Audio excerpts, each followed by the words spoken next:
Baik, Pak Dirjen, yang akan kita gali lebih jauh lagi ada beberapa hal. Yang ini kita fokuskan dua dulu, Pak Dirjen. Apakah benar dari RKUHP ini nantinya akan membatasi kebebasan berpendapat masyarakat dan juga kebebasan pers yang ada di Indonesia, Pak Dirjen? Iya, tentu saja tidak membatasi kebebasan berpendapat ya, tetapi mengatur Baik.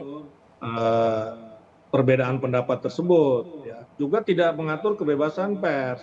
Ya, sama sekali tidak ada pasal yang secara spesifik menyinggung soal pers ya, karena pers itu sudah ada di dalam Undang-Undang Pers nomor 40 tahun 1999. Ya. Ya, kalau kita mengacu kepada pertimbangan putusan MK, ya misalnya tentang penghinaan presiden, kemudian tentang hal-hal lain yang terkait dengan itu, ya misalnya begini, kenapa?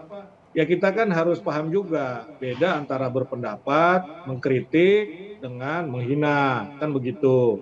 Ya kalau mengkritik tentu saja eh, dia sifatnya konstruktif ya, tetapi kalau menghina pasti destruktif. Ya destruktif ini kan harus kita atur, kita larang lah, kira-kira begitu. Apa sih bedanya menghina dengan mengkritik? Ya tentu kita sebetulnya sama-sama tahu, tetapi kalau boleh ya saya kasih contoh lah ya. Mohon maaf ini contohnya, misalnya begini. Kalau kita sebut presiden atau pimpinan lembaga A atau menteri A lambat, ya itu bisa masuk kategori kritik. Ya, tetapi kalau kita bilang begini misalkan pemimpin A itu lambat seperti kerbau misalnya, nah itu menghina. Nah Oke. ini bedanya begitu. Yang menghina harus diatur, ada deliknya. Tetapi kalau kritik ya bebas. Ya kalau orang mengatakan pimpinan A, ya pimpinan lembaga A itu lambat, itu artinya kritik agar pimpinan A ini lebih cepat dalam mengambil keputusan, misalnya begitu ya. Tetapi kalau dia menyamakan dengan sesuatu atau menganalogikan dengan sesuatu yang tidak pas, ya itu bisa dikatakan menghina. Ya kira-kira seperti itu. Ya. Nah, kemudian soal ya penghinaan presiden ya, walaupun sebetulnya sudah ada di dalam ya sudah dianulir oleh MK ya, misalnya begitu. Jadi begini argumennya soal penghinaan kepada presiden, ini sekalian saja kita bahas ya. Jadi begini, kita ini punya aturan yang melarang menghina kepala negara asing yang sedang berkunjung di Indonesia. Gitu ya.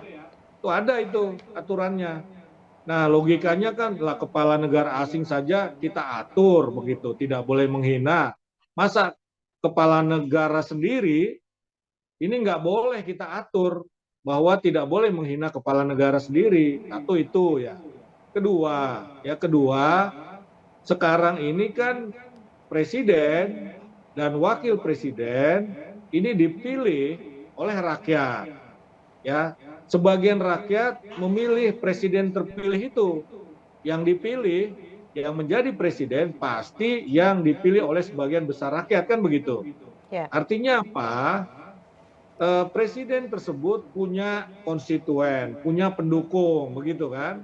Nah, kalau yang didukungnya, orang yang didukungnya, presiden yang dia dukung, yang mereka dukung ini dihina, bisa jadi para pendukung ini kan akan marah kan? Akan marah, kemudian akan berkonflik horizontal dengan yang menghina misalnya.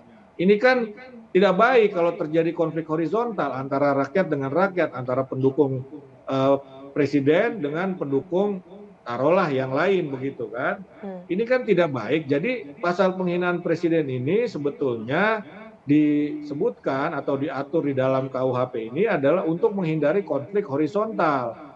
Lah pimpinan ormas saja, ya pimpinan ormas A, kalau pimpinannya dihina, pendukungnya kan ngamuk-ngamuk, marah begitu kan. Lah, apalagi ini presiden begitu, ya kira-kira seperti itu. Nah, karena itu diaturlah pasal penghinaan presiden. Dan yang ketiga, seperti saya sampaikan tadi, menghina berbeda loh dengan berpendapat kritis ya. Nah, sehingga harus kita atur. Kira-kira begitu. Ya, Ya. jadi sama sekali tidak membatasi kebebasan berpendapat.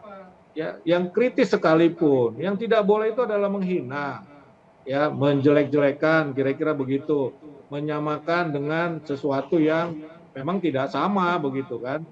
Nah, Ya. jadi perlu kita atur. Begitu juga dengan kebebasan pers. Jadi tidak membatasi kebebasan pers karena tidak ada pengaturan tentang tindak pidana baru dalam RKUHP itu yang secara khusus ditujukan kepada pers. Tidak ada di dalam RKUHP itu tadi. Jadi bagaimana mungkin kalau tidak diatur secara spesifik maka kita katakan bahwa itu mengganggu atau melanggar kebebasan pers. Gitu.